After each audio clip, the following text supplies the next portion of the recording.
Alright, hey, HadesOmega here, and this is the after action review for the Cascadia Supermoto Round 4. Alright, that's what it says on the trophy.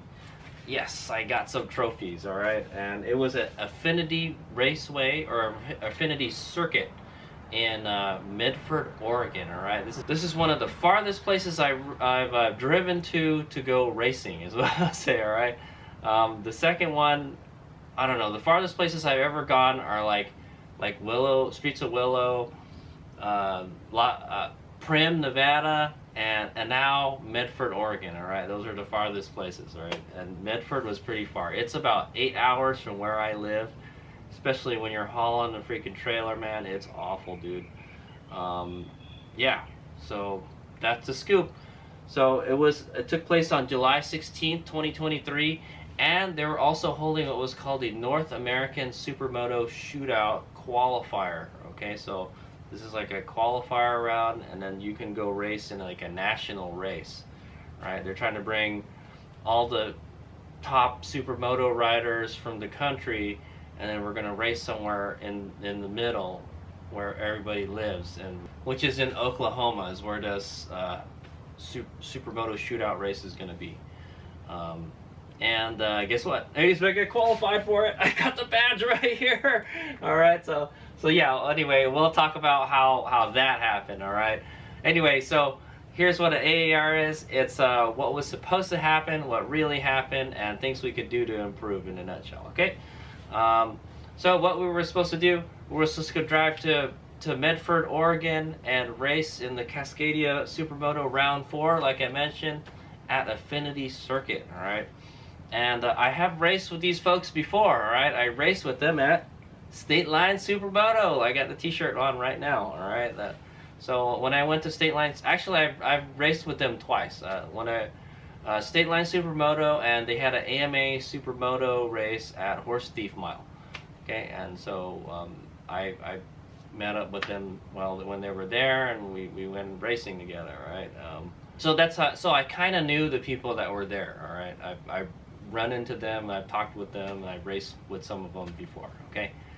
They're pretty cool folks.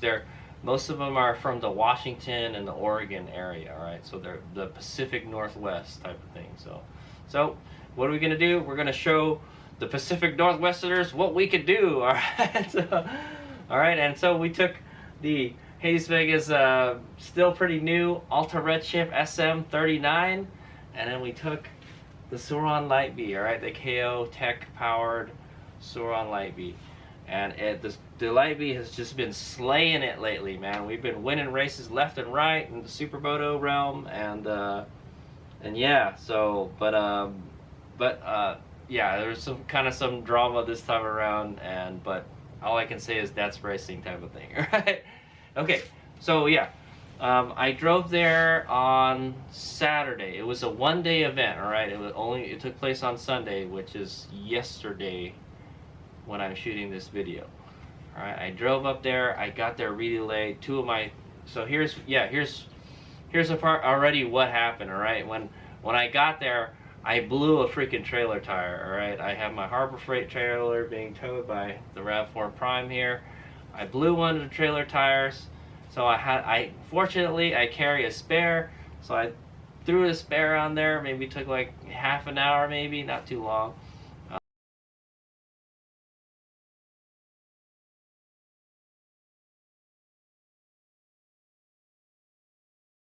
I got all the tools to do it easily. It's all in the like the trunk and everything. And then I tell myself, hey, you know what? We're really far away from home. You better go to Harbor Freight and buy some trailer tires before we get there. So that's what I did.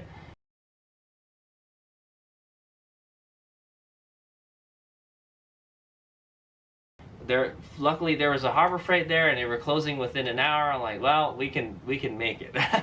So I went to the Harbor Freight in Medford, Oregon. And the good thing about Oregon is there's no sales tax, guys. So I got to buy some tires without paying any California sales tax. Woohoo! Or I saved a whopping like $10. Okay, so yeah, the trailer tires, man, they've gone up in price. They used to be $30. What happened, man? Every time I go to buy trailer tires, the price goes up every time. They used to be $30, and then they're like $40, I think, and then now they're $50. So I spend I ask them like, hey, can you get me 2 trailer tires? They had one on the rack, and they brought me one from the back, okay, and I bought freaking 2 trailer tires for $100, okay, yeah, $99.99, right, and then so I just wanted to make sure I had another one and a spare, okay. And it turns out when I got to the racetrack, pretty late, like around 6 o'clock, all right, and it was hot, all right. So that's going to be a theme for the weekend, all right, or for the racing. It's freaking hot this weekend, all right. There's been a heat wave all around the world, all right, all around the world, not just here, not just the Bay Area. Not just Oregon, you know, it's hot everywhere, okay, guys? Unless you live someplace that's really cool. So, to give you an idea how hot it was, when I stopped by Redding to get gas, all right, there's a Costco in Redding that I go get gas at all the time now, because it's cheap, because, you know, HadesOmega is cheap like that, right? It was 110 degrees. Check it out. I have a picture of how much the dash on my Rd.4 says how hot it is. Yeah, did you get that? Yeah, no shit. 110 degrees, all right? Well, in Medford, it was going to be 100 degrees. I was like, well, at least it's not 110 degrees. I was like, damn, well, I already knew it was going to be awful, man. And I looked at the forecast, and like it seemed to be okay until well, I looked at the forecast and I looked at the schedule, and I was like, it seems to like it's going to be okay. The weather's going to be bearable until the main races come along, all right? So, and I'll talk about that, yeah, when we get there, all right? But yeah, around that time the main races start, that's when it gets really hot. So, and I'll tell you how it is in a bit. But anyway, we got there at 6. And they had open practice. I was like, oh shit, I better go. So I threw my gear on right away, and I go out in the light B, all right. And they're having the dirt section. They're using the dirt section.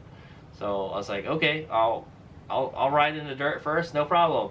And yeah, they've been practicing all day, but this is my, when the sun. They told me when the sun comes down, that's it. There's nobody going to be riding on the track. I was like, oh, well, the sun is almost down, so we better hurry up. So yeah, it's like 6 o'clock at night, and the sun's coming down because it's summer. It takes a long time for the sun to come down.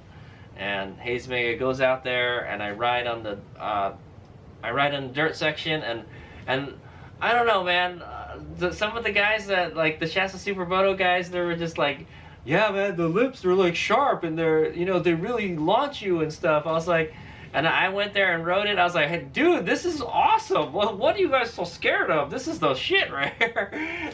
They were sharp. The freaking tabletop just freaking launches you. I'm like, oh, I liked it. And there was a berm. There's I think there was a double and the triple, and then another double.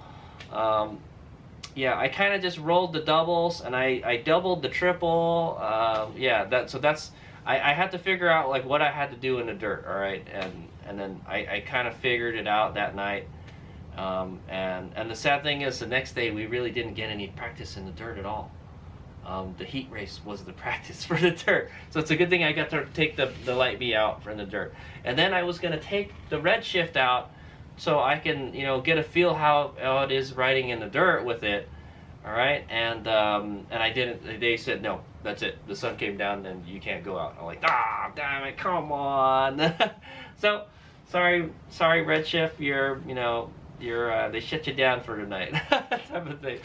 All right, but anyway, yeah. When I had the light B out there, it was great, man. That track is awesome. I like it. I like that track a lot. I wish it was closer to home so I could rip it there more often. So what Affinity Circuit is known for nowadays is drift events. All right, they do a lot of drifting there because there's a lot of hairpins and stuff. All right, they do karting there also, but from what they told me, they don't really do a lot of motorcycle riding there because of like insurance stuff. All right, but Cascadia Supermoto was able to pull it off, and they made a nice dirt section. I really liked it, man. I was just really sending it on the jumps. I was having a good time, man. It was like a legit mini motocross, all right, like a very good mini motocross setup. I was really happy with it. I liked it. A lot of people didn't like it. All right, so those are the people that they probably don't ride in the dirt all that much. Okay, so yeah, we got one practice on the Soron. All right, and then that was it, and it did pretty good. I want to say when I got there, it must have been in the 90s. It was around the 80s or 90s. It was still warm when I got there, but it was after the heat. Okay, so that's a good thing. All right, and then so that was it for tonight. It was kind of cool. Like everyone was like kind of oogling the Redshift. So apparently, like a lot of people there knew about the Redshift and stuff. Sometimes when I take the Redshift places, people have no idea what this bike is. I have to explain it. Oh yeah, it's a bike made in San Francisco. They sold them for 2 years and they went out of business. And yeah, and this used to be the best I mean, it still is one of the best electric dirt bikes out there, right? And yeah, I have to explain it. No, they knew. I let them take it for a spin up and down the parking lot, and just to let. I have to say, every time I let somebody ride this thing and I let them go out in mode 4, and they just hammer that throttle, everyone is just like amazed at the torque this thing puts out, man. It is amazing how much torque this thing puts out. Okay, and yeah, it wowed a bunch of people there, and a lot of people have a lot of the people there that did know about the bike, they had a lot of respect for this machine. All right, like this is the best electric bike out there. All right, and it still kind of is. All right, so yeah, that was pretty cool. Anyway, so next day rolls around and we go sign up for the races. I think I signed up for the races that night. I was going to do it online, but I was like, I don't really know. So the cool thing is, you sign up for the race. It's a 125 if you're like a non-member to sign up to go racing, and you could race as many classes as you want. I like that. Okay, you can race as many classes, until you or your bike can't race anymore, type of thing, and that's freaking awesome. A lot of these race events, man, you do one race and then they give you a discount for the next one and another discount, but it adds up. It adds up, all right? Sometimes, like if the race is on different days, they don't give you the discount on the next day, and yeah, you wind up spending close to $200 for racing. All right, so I only spent I spent $135 for the racing. All right, and I signed up for 3 classes. All right.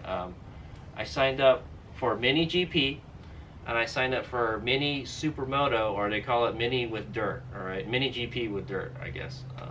We call it Adult Supermoto is what we call it, like around here. Okay, or Asphalt Mini. All right, so but they call it Mini GP, and that's the mini bikes, all mini bikes, and then there's the Mini GP with Dirt, all right, or I just call it Mini Supermoto.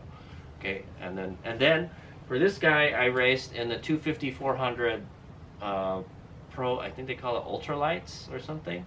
It's similar to what they do in the Reno races, the Reno and Shasta races.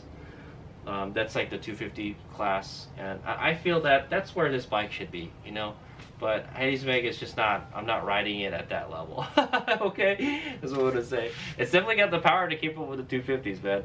All right, but yeah, that's what I decided to race it in.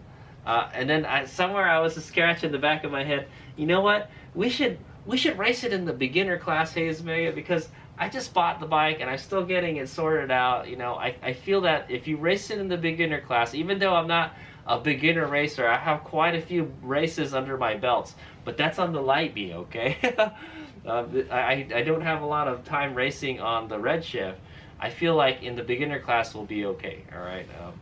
And then so I'll get my wish later, type of thing, all right? Anyway, yeah, so I signed up for 3 races, all right?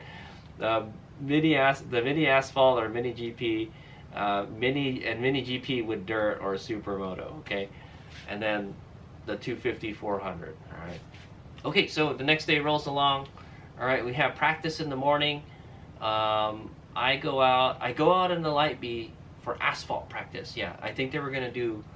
There was gonna be 3 practices. They said there's gonna be there's gonna be asphalt, and then fast bikes, and then slow bikes. Okay, those are the 3 practice groups they had, and I was like, I was telling myself, hey, you have to take the Alta out on the dirt because we don't know how it is like in the dirt yet.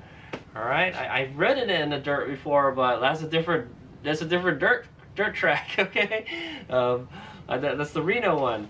All right, and it did okay, but yeah, you know, it's a totally different animal compared to this bike. Okay, and then so anyway, we go on the track. The light bee is just freaking slaying it, man. It's working great. It's a lot of tight turns, like it's a lot of hairpin turns. Okay, and the turns are really sharp, so it's like a lot of like snake. It's like a snake, exactly. And it's also reducing radius. that's another scary thing. Like it comes in and it's not a very tight radius, and then the radius reduces a lot. Like it's almost like a 90-degree turn, man. A 90-degree turn. Like some of those turns are insane. So that made the light bee a freaking weapon out there, right? Being able to just throw the bike left and right easily. That's a great track setup for a mini bike, all right? And so another good thing about Affinity Circuit is the grip, all right? The grip is way better than the grip in Reno, all right? The Reno track. Man, the Reno track, I'm slipping and sliding all over the place. This track, man, you can push the bike hard, all right? The surface is kind of rough. It's that rough asphalt surface, but like it chews at your tires really good. You know, it gives you a lot of grip. All right, it's kind of like so they just repaved Laguna Seca, and then I remember the old Laguna Seca. Yeah, the asphalt was kind of all chewed up and stuff, but you had good grip on it. A lot of the racers I talked to at the Moto America race last week, they said like, yeah, man, it's really smooth, but it's also slippery at the same time, you know. So the track is like totally different than what it used to be, and I remember like every like turn there's like on one of these turns there's like a little kind of rough patch in the here, and you'll feel the bike go down, but you'll have good grip, and yeah, that kind of thing, man. But anyway, yes, the grip was really good at this track, and I liked it. I liked it a lot. And so yeah, it was a bunch of sweepers, and then no, it was a bunch of hairpins, and then there was a sweeper. All right, there's a straight, there's a chicane, there's a chicane sort of kind of before you get on the straight, and then once you get on the straight, you can really goose it. I would say it's like an 1/8 mile straight, so yeah, you could really get on it for a little bit, is what I'm gonna say. And then there's this sweet freaking sweeper turn, super wide, and it's banked. You can go really fast and just lean it there, you know. And usually you're going into the turn really fast, and you're just like, should I slow down first? But no, you can just you can kind of just let off the throttle and just throw it in there, you know, however fast that you think you could handle that turn. All right, and the light bee was freaking killing it, right? Okay, so yeah, the light bee was doing good. All right, and then we go out in the Alta. So I had got I got a takeoff from Oscar at Race Pace Motorsports. Thanks, Oscar, for like $25. All right, what a good deal. And it looks like it's in great shape. I think they only used it like once or something. It's a Michelin Power Cup 2, and a Michelin Power Cup 2 is like, it's basically a street legal slick tire. Okay, it just has just enough tread on it so you can ride it on the street. All right, but if you ride it on the street, it's going to wear out really fast. All right? That's what somebody told me. All right, so but it's basically a slick tire. So I got that on the front, but I had the old street tire on the back. All right, I got my second set of wheels for the bike, so I was like, yeah, I don't know what it's gonna be like, man. I have a feeling that the front will be okay, but the back will just be slipping and sliding all over the place, and that seemed to be the case during the weekend. These old tires, man, they're shit, man. I think these Pirelli tires should be pretty good, but they just weren't, man. And oh yeah, we weren't running warmers for the practice. Yeah, I think I went out on the fast bikes practice or the slow bikes practice, one of them, and then we went out, and I took the Alta out there, but they told us you can't go in the dirt. Once I hopped on, they're like, no, and I tried to get into the dirt section. They're like, no, you can't go into the dirt because it's too wet. All right, and then I see my buddy Errol rolling out of the dirt, and he's got mud all over his slick tires, and he's tracking it all over the track. I was like, oh shit, well, I guess we're not gonna ride in the dirt then. So I wound up practicing with the Redshift just on the asphalt. So I didn't get a chance to ride the the Redshift in the dirt again, man. But yeah, it did okay, I have to say. But I had more fun on the light bee because you can really throw the light bee around on this course. I felt the light bee was doing. I think a more kind of a track with less tighter turns is probably better for the Alta. The Alta is so heavy. Like the light bee will just change direction so fast. This one, it's kind of lazy to change sides, change directions. So you kind of have to have like a slower rhythm, all right, when you're throwing the bike around. You gotta turn earlier, all right? Turn earlier or brake earlier, you know, that kind of stuff. It's totally different than the light bee. The light bee is just like, it's so light, you know, you just do it, type of thing. All right. Okay. So heat races comes along. It's starting to get warm. All right. It's probably in the 80s, but it's still pretty bearable. It's not too bad yet. All right. So we go out for the mini GP race. All right. And HadesOmega is gridded. So yeah. I think they grid you up in the order that you sign up. So they gridded me 9th. All right. And so generally for the supermoto races that I'm in, or motocross races, we're really close. They put us really close to each other on the start, but these guys, we're really wide apart, really wide, man. I've never been gridded that wide ever. There's just huge gaps, like I want to say like 5-foot gaps, almost 5-foot gaps between bikes. All right, left and right. It wasn't left and right. It's kind of staggered a little bit, but there's, and like yeah. So I was 9th.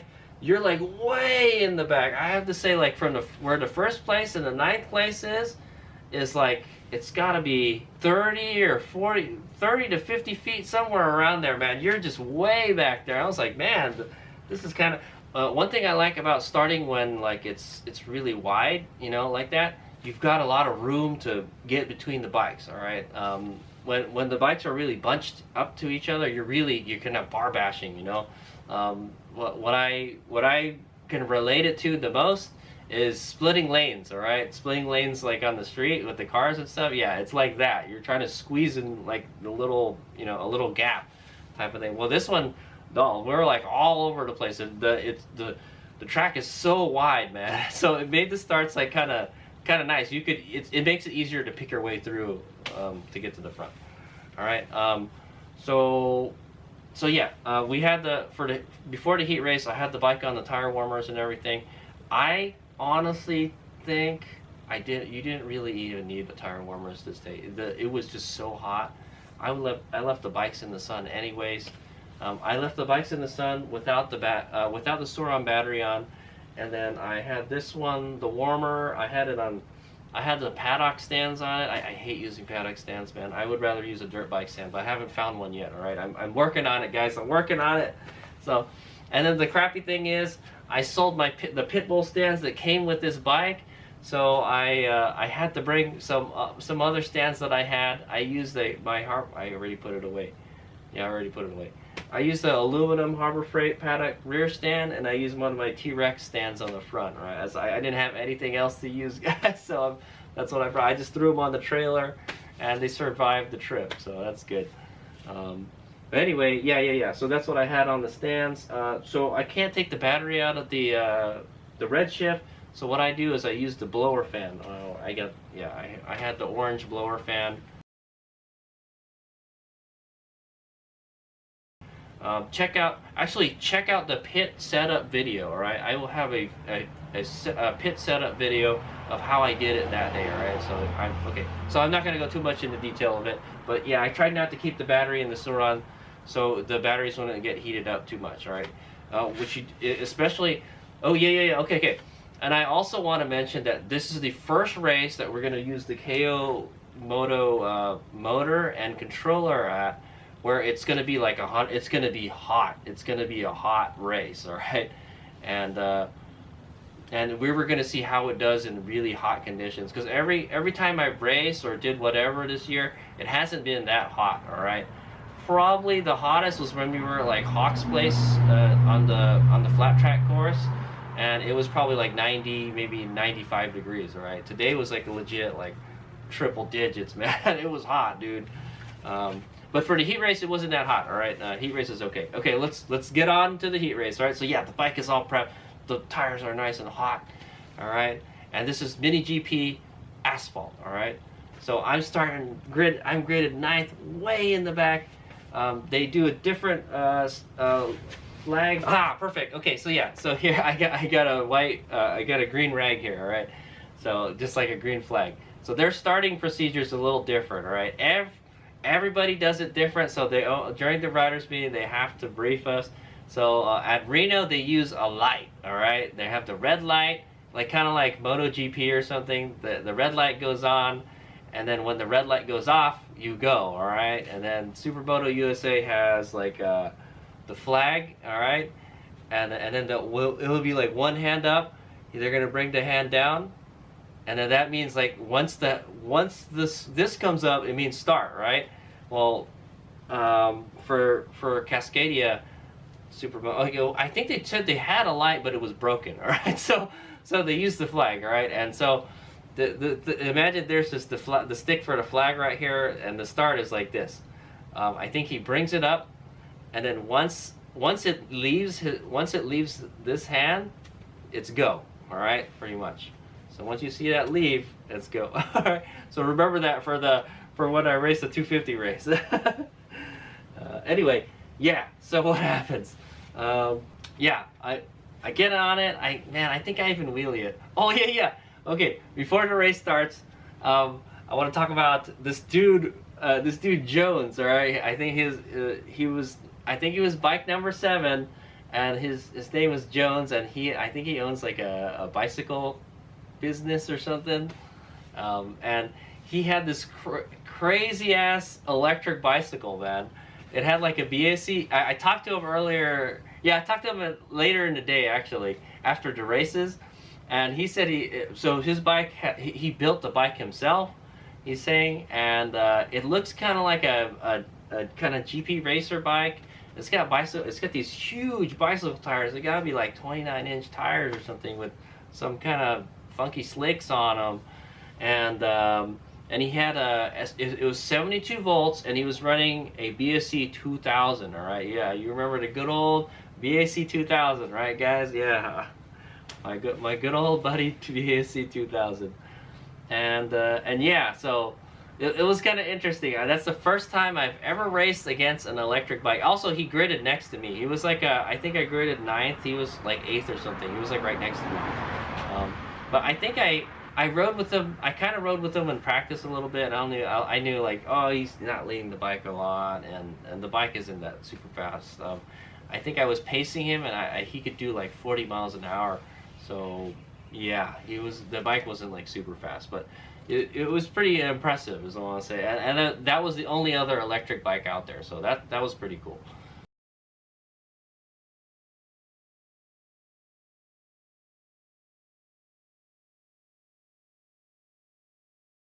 Okay, anyway, yeah, the green flag goes up, and we take off, and I think I get. Oh yeah, you know, I can't quite remember, but I think I picked my way through the crowd, and I think Jeremy and Engstrom, the young Engstrom, is in front of me. I think I raced him before in the mini class, and he's fast. I have to say that Engstrom kid, he was fast. He legit impressed me on the pavement, man. But so it was him and Jeremy battling it out, well, I was with them too. All right, I was like right on their tail, and then they took off, and then yeah, I was like stuck behind them the whole time. Like about, I think it's a 5-lap race. I think I was like close to them for like 2 laps, and then I think the last half of the race, they started pulling away, and then that was it, and it was just me by myself. Oh, no, wait, I had to pass somebody. Yeah. Okay, wait. Yeah. Okay, so I think it was, I forgot his name, man. There's a dude that came to Reading one time, and he raced with us. He was from the Washington, he was from Cascadia, and he was racing a Suzuki, like, yeah, it was a 2-stroke Suzuki, and yeah, he was when we take off, I think it was Jeremy Angstrom and then the Suzuki guy. Sorry, I don't remember his name, man. And then it was me.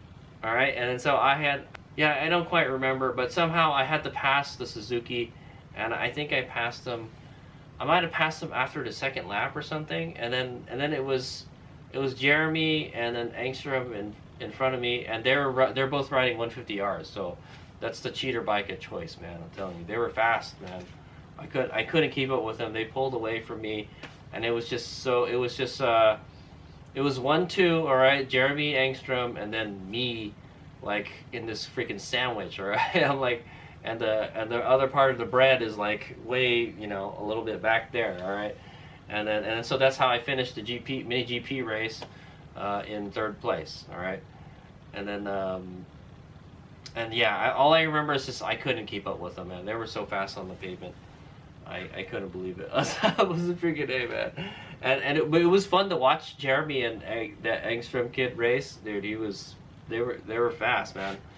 So the next race is sit for a while. However, I've got a back-to-back race, all right. But the good thing is it's a back-to-back on different bikes, all right. It's worse when it's back-to-back and you're on the same bike, because especially on the Light B, because I have to swap the battery pack, all right. And the controller and the motor are going to be really hot. Yeah, I think I checked the heat of the controller, and dude, it was pretty warm, but it was only like it was a little more than a quarter the heat for the controller before it overheats. And then I think the motor was like at 80%. All right, it was like the motor was pretty toasty, but the controller was like, it was getting warm. That's it, Dude, that controller is fucking badass, man. I'll tell you. So can the KO Moto can the KO Moto controller, the factory spec controller and motor, handle this heat? Yes, it can. All right, but it wasn't super duper hot yet, or it was like 80, 90s type of thing. All right, and then anyway. So yeah, the next race comes along. I got the Light B onto the jack again, and then I've got the tire warmers on there, and then and then we're gonna swap the batteries for the next race. I also top off the batteries a little bit because I'm doing 2 races on the Light B, so it's good to keep it topped up a little bit, right? And the batteries seem to handle it just fine, all right. One thing I did note is I felt like the battery was like eating up a lot of power. I think we took out the small battery pack for the practice, and it gobbled up like 20%. I only did like 3 or 4 laps or something, and it gobbled up like 20% of the battery already. I was like, man, that seems like it's too much. Like I think these batteries are kind of they're starting to degrade. All right, they don't have the capacity that they used to have. Sad to say. I hate to say it, I've used the shit out of those batteries. I think I got my money's worth out of those batteries, is what I want to say. And so far they handled that race just fine. All right. What I noticed is a little bit slower with the smaller pack, so I don't know, man. I think the cells are going bad in it. Anyway, so the mini Supermoto, or mini with dirt race, comes along. All right, it's quite a wait. I think we have to wait almost like half an hour for it, and then we got a back-to-back. I got to hop off the Suron and then get on the Redshift. So we line up, and it's the same story. We're like ninth place on the grid, like way in the back. All right. And then the dirt section is primed. It's ready. It's not all muddy like it was before. So I get a chance to go ride in the dirt, and I'll know what it looks like before we get on the Alta. All right, I definitely don't want to hop on the track if there's like mud all over the place. Green flag goes, and boom, we go. All right, and I think I think the same thing happens. I think it's Jeremy and Angstrom, and then we go into the sweeper corner, and then I was able to pass Angstrom before we got into the dirt, and it was just me and Jeremy. Yeah, it was just me and Jeremy, and we would go through the dirt, and I think Jeremy was like in front of me a little bit. So and then yeah, and then Jeremy started pulling away. Like once he got on the asphalt, he pulled away, and I was able to I was faster than Angstrom in the dirt. I just want to say, all right. But on the pavement, Jeremy was faster, man. Yeah, that's usually kind of how it is. HadesOmega tries to get him in the dirt. That's how it works. All right, and so yeah, me and Jeremy are racing, and I'm right on his tail, but I'm not. He must be pushing it hard because I'm right on his tail, and I cannot make up the distance. Even in the dirt, I'm not making it enough, type of thing. And then fourth lap comes around, and me and Jeremy are still racing. We're still ripping it, and then he crashes in the dirt. He crashes in the dirt pretty bad. I kind of saw it. I don't know. It didn't happen right in front of me, but like as I got in there, I saw him. He was on the ground rolling and stuff. I was like, oh, Jeremy's down. Well, see you, Jeremy. I just rolled right down, and I finished the lap. You know what? It was the fourth lap, and then when we got to the fifth lap, there was still one more lap, and then I just went around again, and that was it. Nobody was in front of me, and guess what? I finished first, guys. So I finished first. All right, P1 in the mini Supermoto heat race. All right, the heat race, and then you know what that means? Jeremy has to start all the way in the back, and I get to start all the way in the front. So it's gonna be good for the next race, right? We'll find out. All right, okay. So yeah, I have to hop off. I have to get back to the pits. I have to hop off the bike and then take the tire warmers off of this and get out there. Fortunately, we came in first, so I have plenty of time to do that. All right. So I get on the bike. We hop on the track, and this time I'm grading 8th. Okay, not a little bit closer than last time, but not much better. All right, and then I see him bring the flag up. Right? Here's what happens. All right, I see him bring the flag up, and then I'm thinking he's gonna let go of it, but he didn't. He must have I think he moved it up really fast or something, and I just twisted the throttle and I left. Here we go. Go! Oh shit!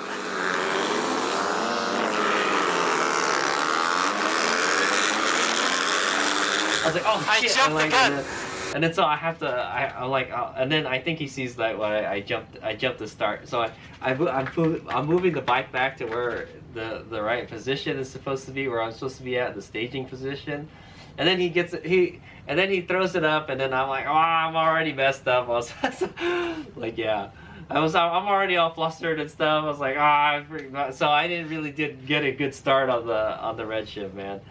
And then so coming into the first turn, yeah, you know, everyone was really close. I guess the start wasn't too bad, but yeah, it was really close in the beginning, right? But then, and then it's just me and Debbie, like from Cascadia Supermoto, racing in the back, all right? She's got like a 250, and it was just me and Debbie racing the whole time. It was freaking awesome. That's what I was saying. We were just racing in the back, all right? Everyone was like, oh, everyone just freaking left us, man. We were like slow as shit. Is what I was saying. We were at the back of the pack. But I was having a lot of fun racing her. Like, I was faster in the dirt than her. But she was faster on the pavement than me. So, and yeah, dude, the Alta's doing shitty, man. And the back is just slipping and sliding all over the place on the pavement.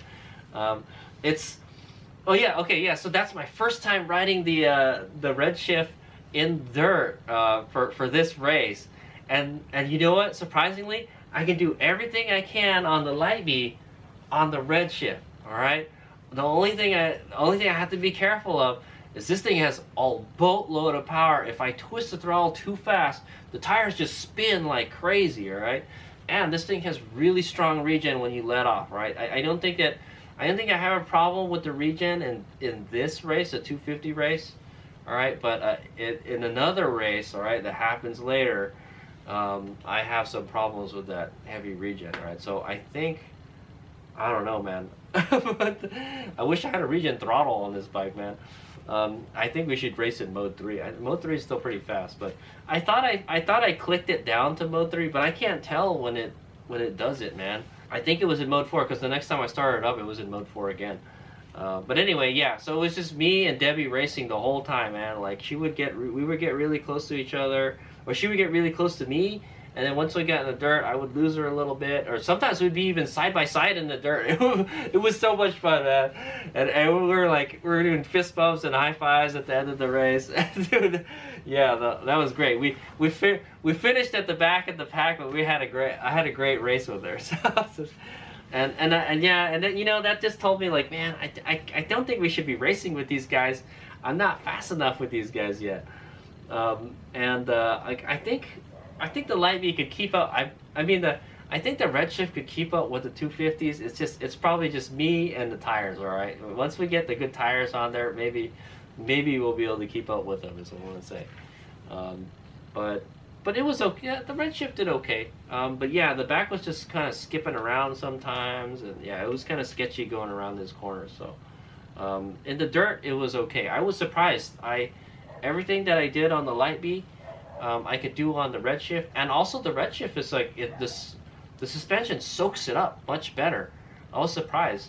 I complained about the suspension being too stiff on this bike, but like once I launched it in the air, it just soaks it up like marshmallow. I was like, wow, surprising. I was able to double that triple, and I was like, boom. Like, so I think sometimes I even mess up. I hit the lip instead, and I don't get thrown off the bike, right? It just like soaks it up. I was like, yeah, that's what I remember with the good old Redshift in the dirt, man. That it just soaks everything up, like no problem. So I was really happy with the performance in the dirt. We were launching it, man. We were getting some good air. I couldn't quite clear that tabletop, man.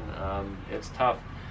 The first part going into the dirt is really slippery. It's like sandy or gravelly, and once you get on the throttle, the tire just spins. Even the Light V was like slipping and sliding all over the place. So it's like the same story for her. So you couldn't get enough drive to get up over the tabletop, but it was the lip was sharp on that bad boy, man. You could get some good air on that. I remember a couple times I bottomed the Light V. I was thinking of going up on the compression on the Light V to keep it from bottoming out, but anyway, yeah. It did really good. All right, in the dirt, it impressed me. I was like, whoa, okay, this will work.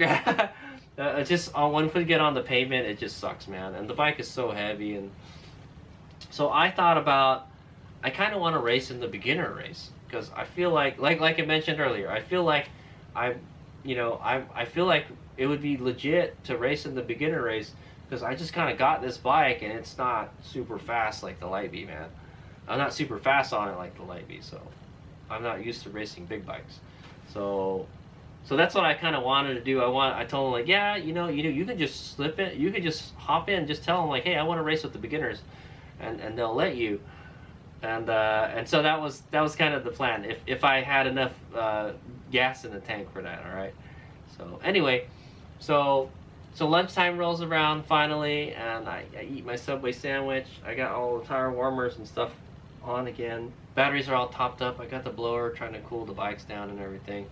And so I'm not gonna lie, this is it. It's getting hot, man. It's like legit 100 degrees, man. It's uncomfortable. I'm wearing my leathers, and yeah, man, I wish I wasn't wearing leathers that day, man. I wish I was wearing dirt bike gear, to tell you the truth, man. I did bring my dirt bike helmet.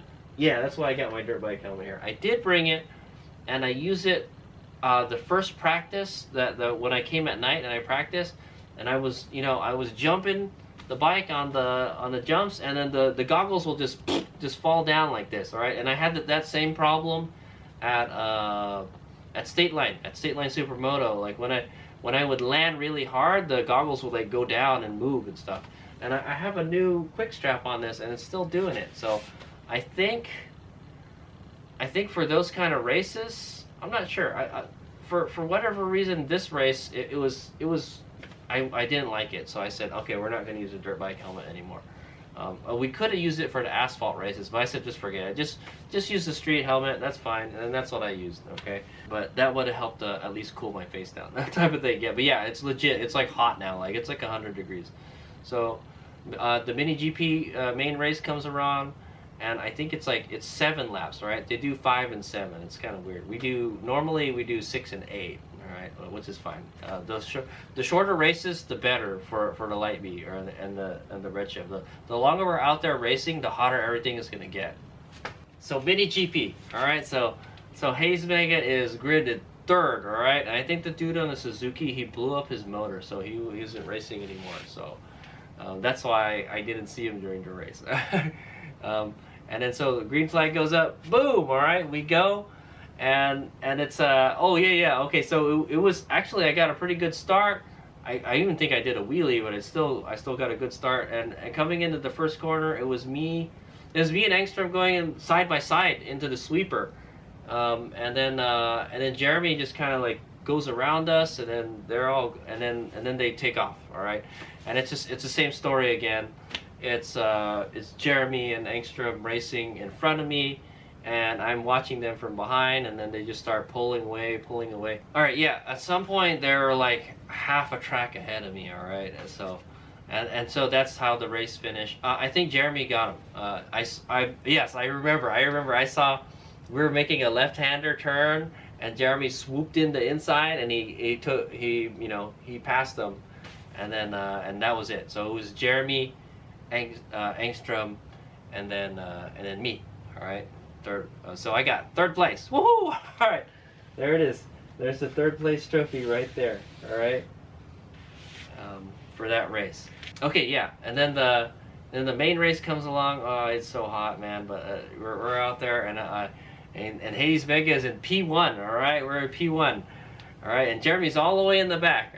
I don't know how this happens, but the green flag goes up. Boom! All right, we're off. I get a good start. We're going there.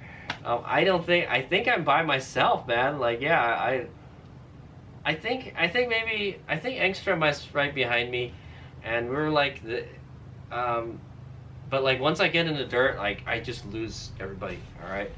And then I think after about the first lap, I hear something. There's like I'm like, shit, man, there's something behind me. It's loud and fast, and then I can't look back, you know. And I'm racing. And then and it's getting closer. It's getting closer and closer. On every time we hit the pavement, it gets closer and closer. I was like, man, I don't know who it is. I think it's Jeremy.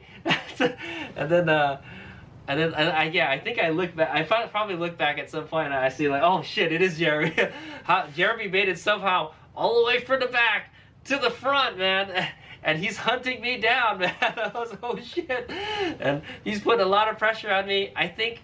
And then so yeah, this is like a 7-lap race. I think I remember around the 4th lap, I messed up pretty bad. I think going into one of the right-hander hairpin turns, I think I got on the rear brake too much, and I think my weight was shifted too far forward, and the bike just slid. It slid a lot. Jeremy said he saw my bike. It was skipping. It was skipping along.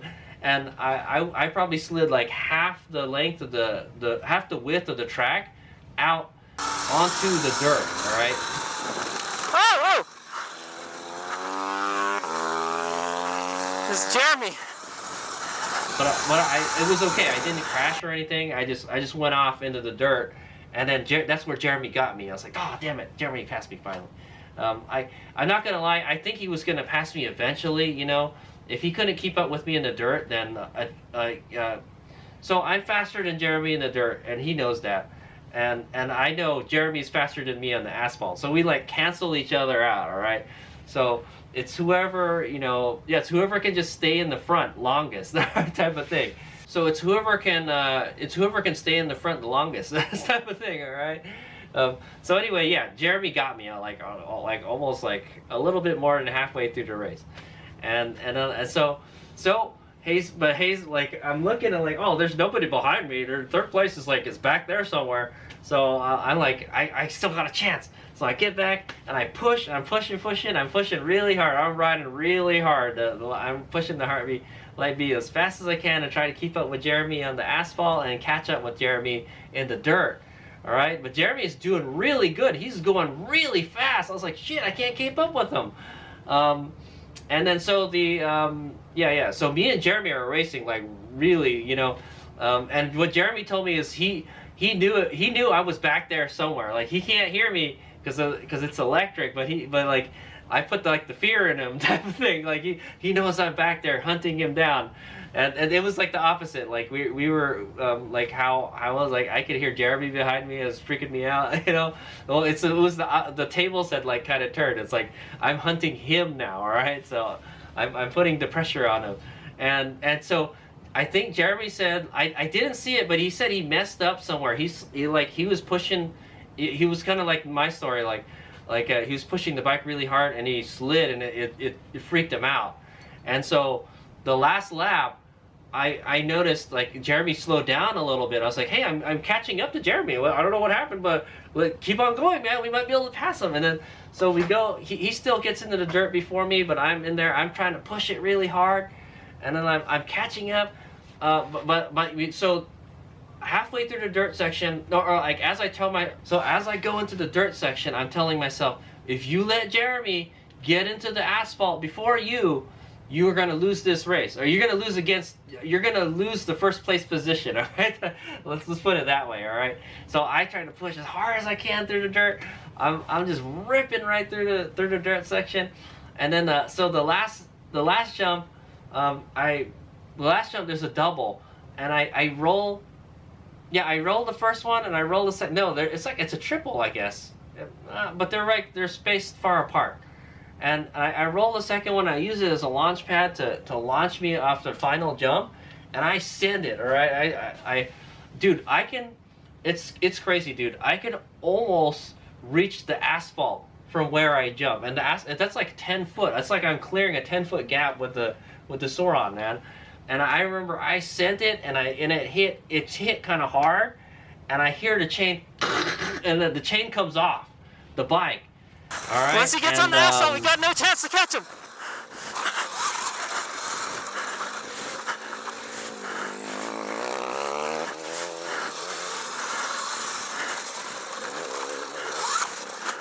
Oh, my chain! Oh no! No! No! Shit! Last lap! Come on! Get the chain on there!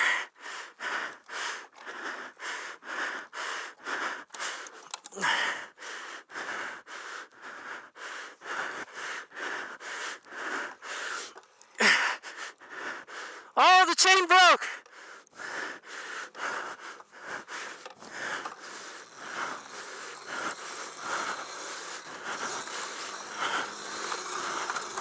Oh, it's bad.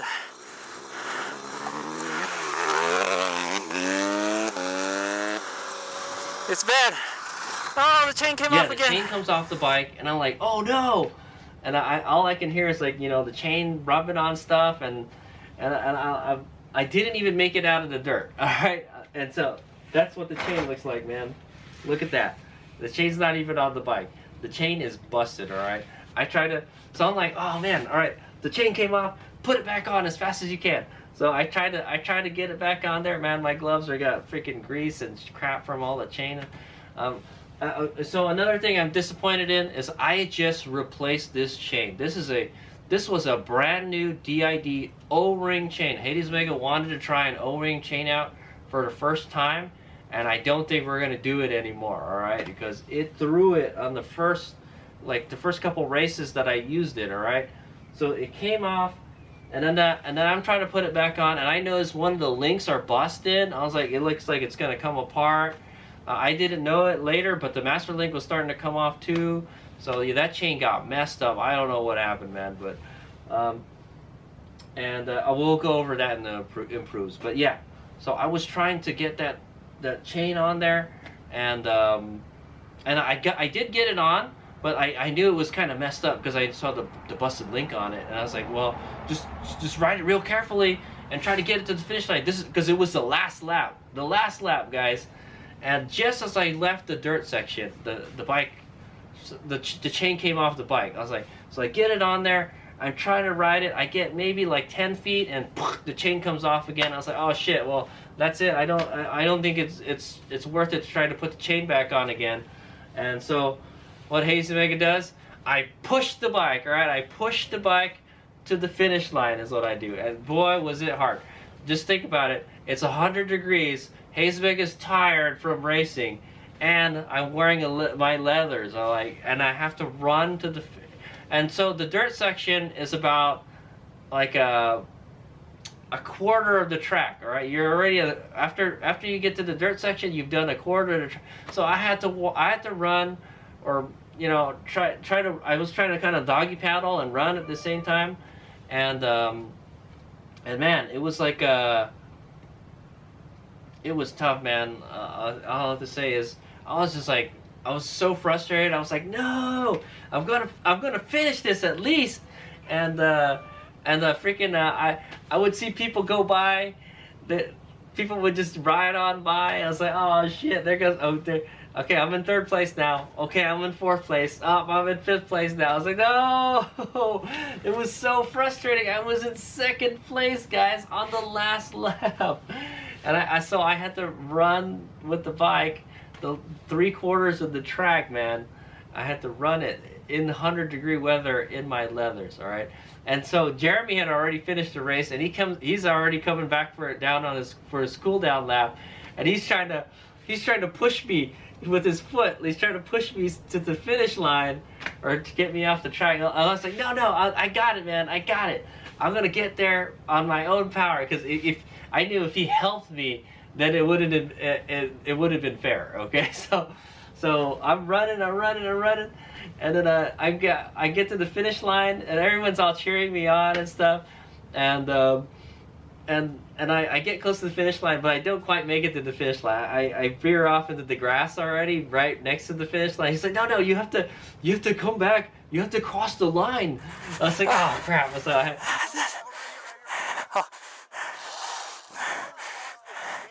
yeah. All right. Boom. I finished the race.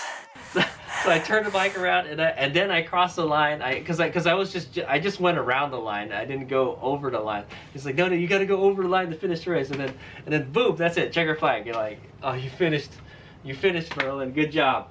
That, dude, I have to tell you, that was like the biggest race fail I've ever had, man. I've had the chain come off on me, but just think about it. I was in 2nd place. I could have got 2nd place, or I probably could have beat Jeremy. I don't know.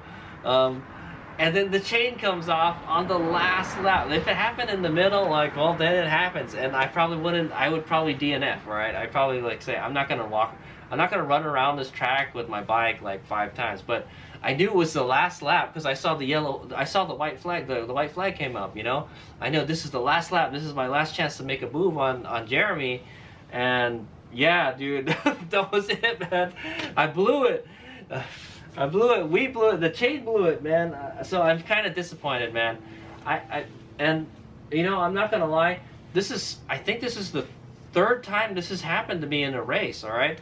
And it's happened to me twice on a hare scramble or cross country race, and that's not so bad because I don't really do very good at those races. But I was doing, I finished 1st place in the heat race, and I was gonna finish 2nd place in the main race, and then I freaking blew it, and I was just so disappointed, and I just told myself, hey, just finish the race, don't DNF this race, and that's why I ran the whole way. So. I knew that. I process of elimination. What do we have? What's still viable option? And is run across the finish line with your bike. It's the option, all right. And they gave me a bottle of water when I got there. They're like, oh man, he looks tired. And then so remember, I have back-to-back races. I'm supposed to be on the Alta Redshift for the 250 race. And they're already all gridded. They're already getting ready to grid up, and I'm like, oh man, I'm tired. My bike is here, I'm not in the pits. The pits is about 50 like 100 feet away from where I am right now. I still have to get over there with my bike and then swap by, and then I just tell him like, hey, can I just sit this one out, and can I just race the beginner race with this bike, because I'm getting killed on this bike, you know. And he's like, yeah, just do that. I think that's better. Okay, so I got to take a little break when I came back. I took all my stuff off. I took some of my stuff off to cool down, and then yeah, I had to prepare for the beginner race. Okay, so anyway, come to find out later. All right, little spoilers, at the award ceremony, I get a 5th place trophy, guys.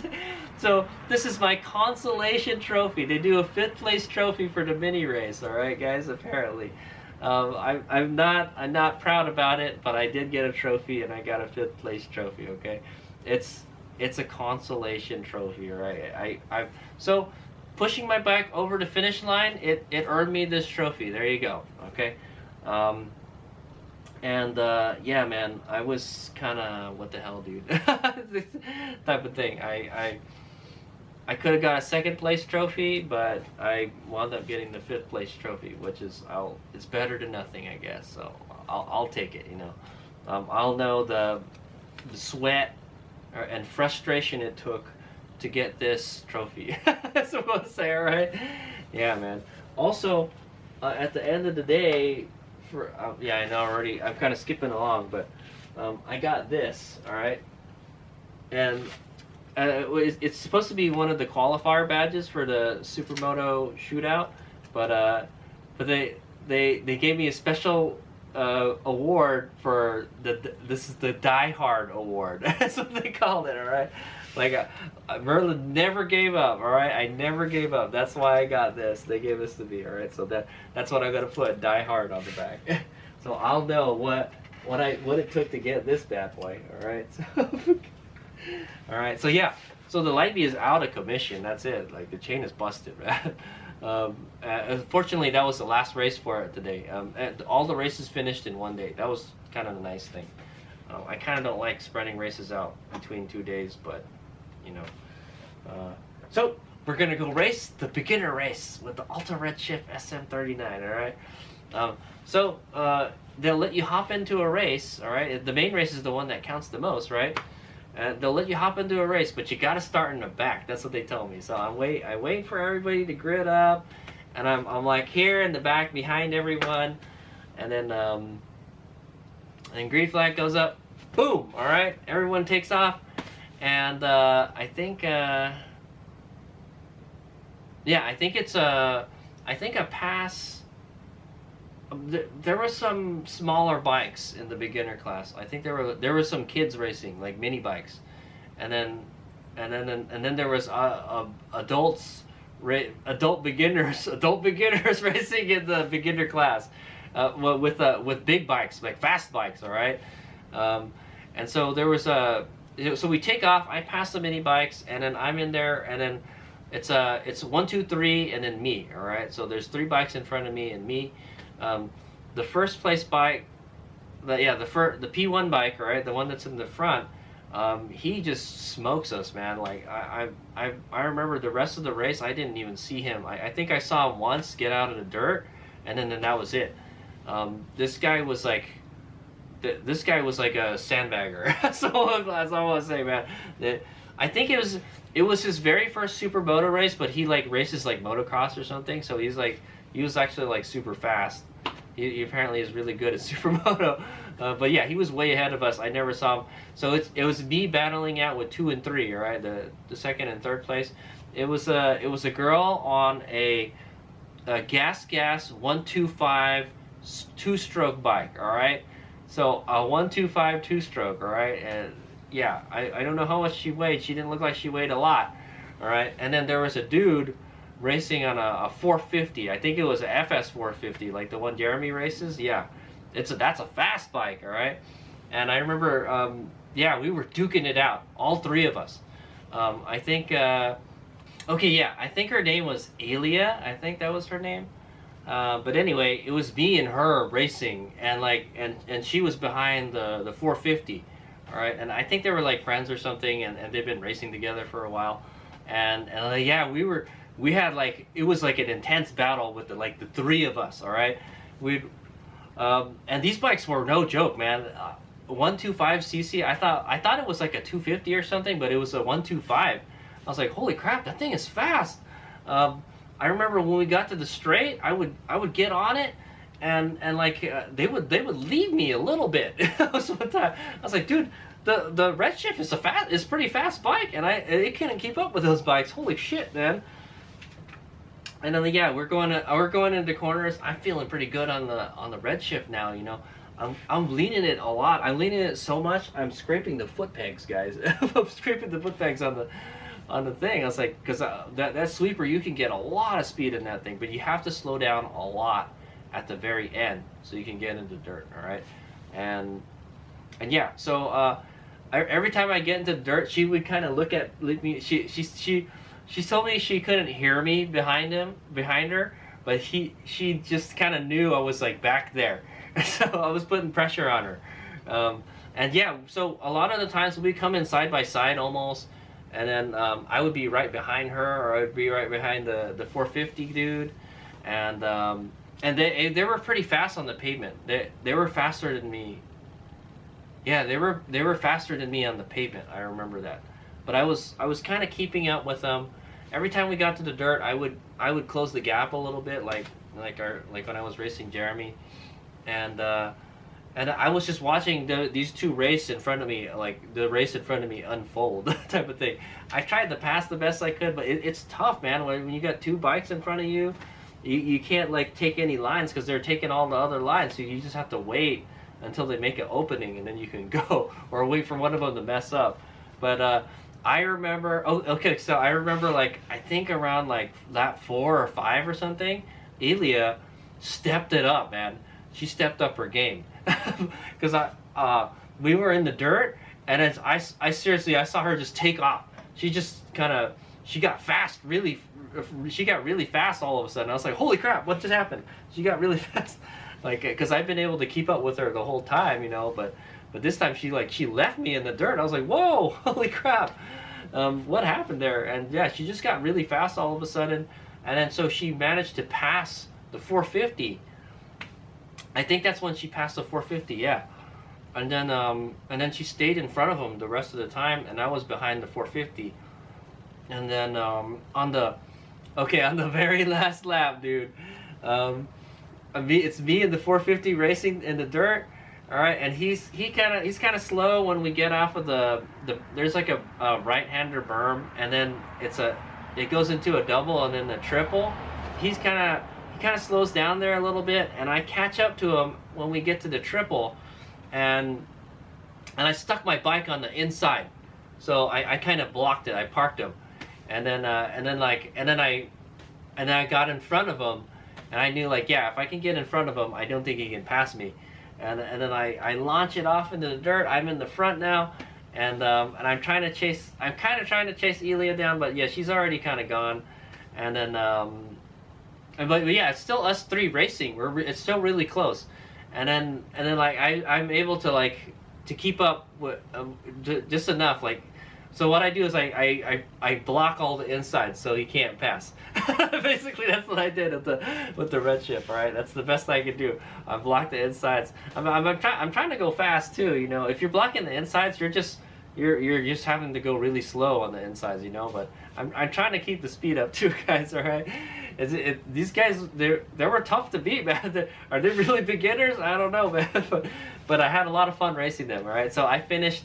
Yeah, I finished third in that race. I thought I finished second. No, I finished third in that race, guys. There was that kid on the Yamaha. I think it was like 15 or something, and then it was Elia on the gas, and then it was me on the Redshift. All right, and then the other dude came in fourth, the FS 450, and I think they gave out trophies all the way to fifth. All right, it's kind of, I guess for the lower classes they give trophies down to fifth, so it gives you some motivation to move up, you know, type of thing. You know, they don't want you to be discouraged. You won, so you're a winner, you know, type of thing. All right, but yeah, I got third in that race. I'm so happy that I raced in that race because I had a great race. All right, so So the way it is, guys, for HadesOmega is I don't even care about being on the podium, guys. As long as I have a good race with someone, I don't care, all right? So, and I had a spectacular race. Oh yeah, okay, I forgot to mention this. Before the race, I left my action camera on after the you know, I had to run to the finish line. I forgot to turn it off, and it was on the whole time until the beginner race. And then at the start of the beginner race, it ran out of battery, so I didn't get that race on video. So sorry, guys. All right, guys, this is the last race of the day. I'm racing in the beginner novice race. All right, so I'm getting killed in that 250 class, and I didn't race a 250 race because I was hurting bad after pushing the bike over the thing. All right, we're gonna this is a dirt race, but sorry. Okay, here we are. We're gridding up.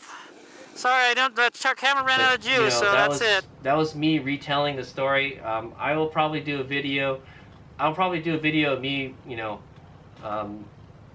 summarizing the race. All right, basically, all right, basically what I just did right now. All right, but yeah, I came out with the 3rd place trophy. All right, so that was that's what happened. Yeah, I'm really happy that we raced in the beginner class. I feel, I don't know, if there was a beginner class, you should stay in it, HadesOmega, until you can get this thing faster, all right? Ideally, HadesOmega would want to race against 250s with this, all right? You know what? The 250s are pretty fast, man. They're no joke. I'm not gonna lie, dude. 250s are no joke, man. They're plenty fast. Just because it's 250 is a smaller number than 450 doesn't mean they're slower. In fact, I kind of think they're faster because they should be lighter, right? The 450 just has so much power, you know. It's like, it's just brap, and then you slow down, and then brap again, you know. But anyway, yeah. So that's where we're at with the Redshift. I mean, I'm still really slow on it, but I'm starting to feel more confident on it. Like I said, I got a good front tire now. Now we got to get a good back tire, and then I think we'll be okay. So at the end of the day, all right, HadesOmega. Oh, you know what? I got this Supermoto qualifier badge for that race, the beginner race.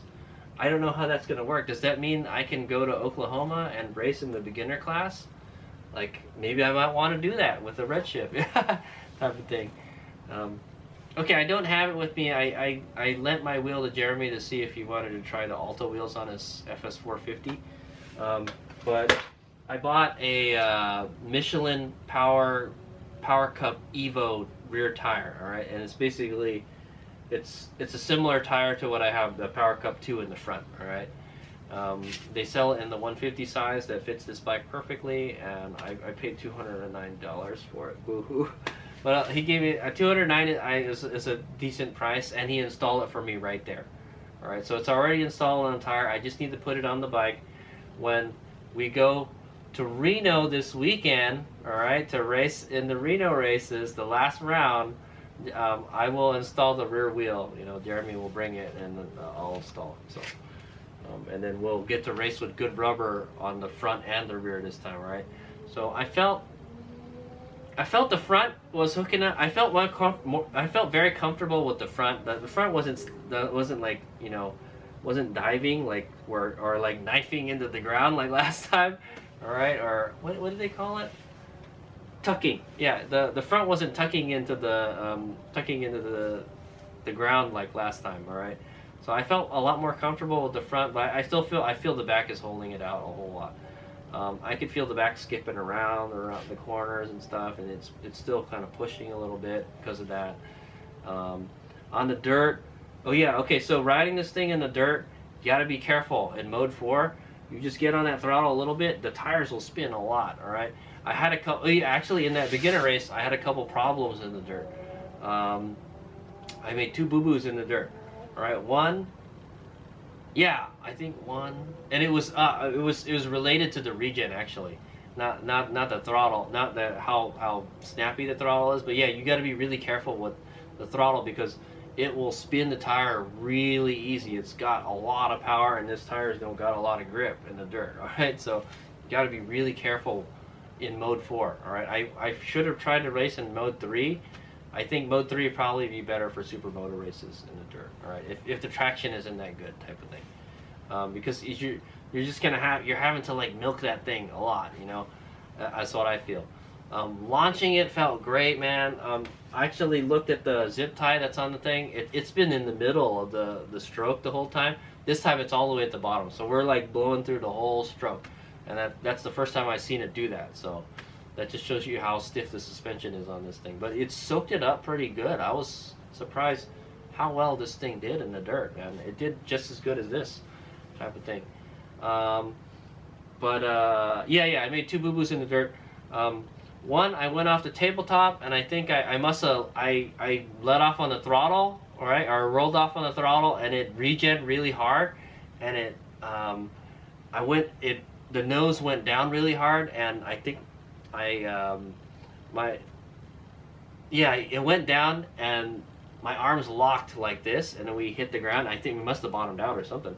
We hit pretty hard, and my elbow went in like this, and it kind of hurt my elbow a little bit. All right. Fortunately, it's not really hurting right now, so I think it's okay. Okay. And then and another one is after the table. I know all the problems happen around the tabletop, right? The very first tabletop. After we jumped the tabletop, I let off the throttle again, and then the regen kicks in, and the bike slides a lot, man. I was like, oh shit! It's like it's almost like I hit the rear brake, but I using the regen, and it locked up the rear, and we slid a lot. And I remember I almost dropped the bike, but I was like, I was able to keep it up. The bike just swung around like 90 degrees, like really fast, like whoosh. And I was like, oh boy, and I saved it. I saved it barely. I don't know how I did it, man. But yeah, so I made 2 boo-boos in the dirt in that beginner race, so is what I'm going to say. Okay, but yeah, but I'm actually pretty, I'm pretty impressed with how this thing did in that dirt section. On the asphalt, we got to try to get it to go faster, and I think we could do that with some stickier tires, all right? And maybe HadesOmega just needs to get more practice with this. I think this bike could be faster with a better rider. I was supposed to say, we just got to make me a better rider, that's all right? But on the light B, I feel that we've kind of pushed the limit of the light B already, man. We really can't go much faster with it, and if there's just faster riders out there, we're not going to be thing, all right? But anyway, the chain, man, so disappointing about the chain, man.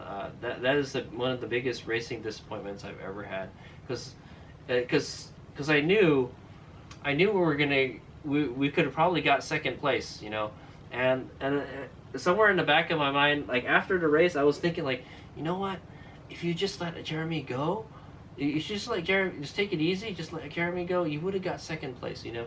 If you hadn't have pushed that hard in the dirt section, maybe the chain wouldn't have come off, you know, because I remember when I jumped it, it landed pretty hard because I really launched that sucker, man. And then I just felt like, I kind of felt the back bounce, and then the chain came off, and then that was it, you know.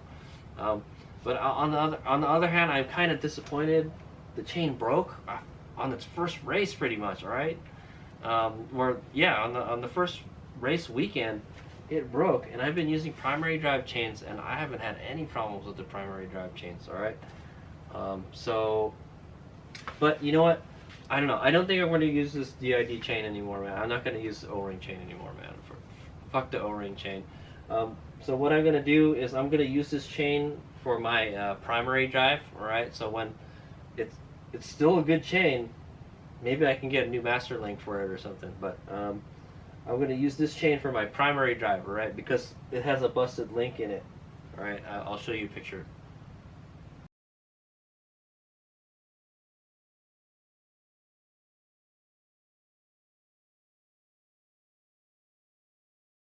Yep. Okay. Got it. Yeah. I'm just gonna stick to the old primary drive chain. Or I think I might go with something else this time. I think I was gonna go with a gold chain. Yeah. I was gonna use one of those motocross racing chains. We'll try that out. All right. I've been using just the regular roller chain, so we'll try to get something a little bit better. But I'm not gonna run an O-ring chain again. Maybe that could have been it. Maybe because we put the O-ring chain in there, or another thing could be the sprocket is worn out. All right, so I've been kind of looking at the sprocket, and I was like, the one that I use the most is these ones, the Supermoto wheels. All right, the slicks. Those are the wheels that I've been using the most. So it's probably the rear sprocket probably has the most wear on it, and that one and maybe the dirt wheels. I probably do run them pretty hard. And I was looking at it, I was like, oh, I don't know, man, it looks kind of thin. So one thing that happens if you're throwing chains, it could be your sprocket is warped. All right, something hit it, and it's bent, and it's just throwing it off. That happened to me when I had a 62 sprocket. I noticed the chain does like this thing. It's like kind of wavy a little bit, or it gets tighter. If the chain gets tighter and looser in certain spots, that means your sprocket is worn out. Yeah, that could be it. Now I just changed the front sprocket, and I noticed the front sprocket was a little bit worn out, but the rear sprocket doesn't wear as fast as the front sprocket. So, but just in case, I bought a Warp 9 sprocket from Jeff from Toxic Moto. All right, so fortunately, Jeff from Toxic Moto was at the race this weekend, and he carries Suron parts with him because he has the Suron pit bike. All right. And yeah, they sell Suron parts on their website, all right, at Toxic Moto. So there you go. There's a plug for you, Jeff. ToxicMoto.com. Go there for your Suron and Supermoto stuff, all right? He can take your stuff straight to the racetrack if he's there. And that's what he did. That's how I wound up buying it. I bought this off of him right there, and I just paid for it on his website. And you can, there's a trackside pickup option, all right? Or that, or he can ship it to you, all right? But yeah, there's a plug for you, Jeff. But yeah, I got a 48 tooth Warp 9 sprocket, so we're going to replace this one on this one. I'm afraid that we might have bent the sprocket when the chain came off. So just in case, we're gonna replace the sprocket also. So we'll have fresh, brand new front sprocket. That's a brand new Warp 9 front sprocket I have in there, guys. And then we're going to install a brand new Warp 9 rear sprocket. When the chain comes off like that, from what HadesOmega experience, when the chain comes off like that, that means something is worn out, all right? And you should probably just replace everything. Okay, and that's what I should have done. I replaced the front sprocket, I replaced the chain, I didn't replace the rear sprocket. Maybe that's what happened, all right? When we take that old sprocket out, I'll compare it to this one. But typically, like, yeah, if something hits it or the chain gets tangled up in it, it could mess the sprocket up. It's just a good idea to replace the sprocket. Okay, guys. I did take a look at it, and it looks okay. So anyway, when I get it off the bike, we'll take a look at it. But I definitely think this is going to go on. All right. These Warp 9 sprockets seem like they're pretty strong. They don't look like they're easy to bend. Okay. Even the steel ones seem like they're more fragile than this. Okay. All right. Anyway, yeah. So that's that, and so that's the end of the races. We got second. No, we got third in Mini GP. All right, asphalt, and then we got fifth in Mini Supermoto because the chain broke. All right. But I almost got second, but almost doesn't count. Okay, and then I got third in the beginner class. Okay, so pretty good, and I had a really good battle. So I will always remember about that race with this one. Right, and apparently I'm a Supermoto shootout qualified, so I can go race in I can race in the Supermoto shootout in Oklahoma with everyone else if I wanted to. All right, yeah, it's always great meeting and racing different people, you know. There's a whole lot of people out there, you know, and it's amazing to watch some of them race, type of thing. All right, I've been racing with these guys for like 2 races now, and yeah, it's a whole lot of fun racing with them. Well, they're really hardcore Supermoto peoples. Okay.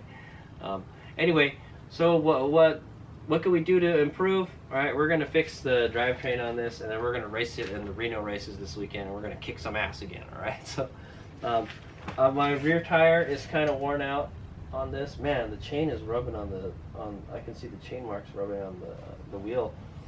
I think I got to replace the rear tire. After this race, we're going to replace the rear tire.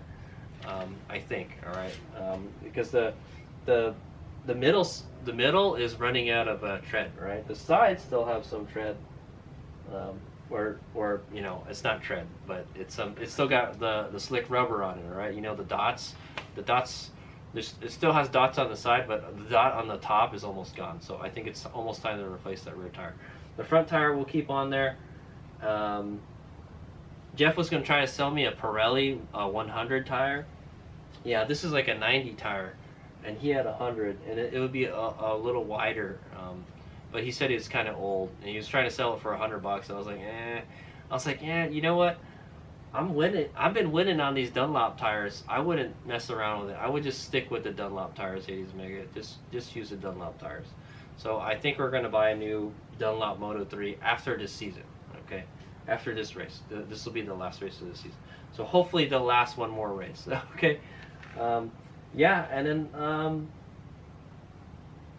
yeah, we just got to fix the bike and get it ready for the race next weekend. Same thing with this one. We need to. I got a new tire for it, so we're gonna go put that tire on it, and I got to find a stand for this. I'm gonna try to buy a stand in Gilroy this week. Hopefully I can get it. I found a decent stand. I don't know if we're gonna like it or not, but I think it should work. Okay. I don't like using the paddock stands, man. They're a real pain in the ass to use. But they do hold the dike nicely when you put the tire warmers on them. I don't even think we're gonna need tire warmers this weekend because it's gonna be hot again, I think. Yeah, another hot race, man. But oh yeah, so what did we find out? We found out, yeah, both these bikes do pretty well in the heat. All right, it was like 100 degrees, and we were racing with this bike, and it didn't complain, and this one didn't complain. All right, but this one, the chain came off. All right, I don't know who to blame about that. Was it my fault for sending the bike too hard? Is it the Sauron bike's design? You know, was it the sprocket's fault? Was it the chain's fault? It was a brand new chain, guys. Maybe it's not a good chain, or maybe it's a fake chain. I mean, it's a DID chain. DID makes the best chains out there, man. Yeah, it could have been anything. I'm not gonna lie, I didn't check the chain slack before I raced, so, but it should have been able to hang in there, man. It was a brand new chainish. Maybe the chain stretched. I think when a chain is brand new, it does stretch a little bit initially. Maybe it stretched a little bit, enough for it to come off. You know, I didn't check it, sorry guys. And now I won't be able to check it because the chain's busted. So, yeah, we'll get another chain and then put it on the bike, all right? But I guess I'll add something for the DID thingy.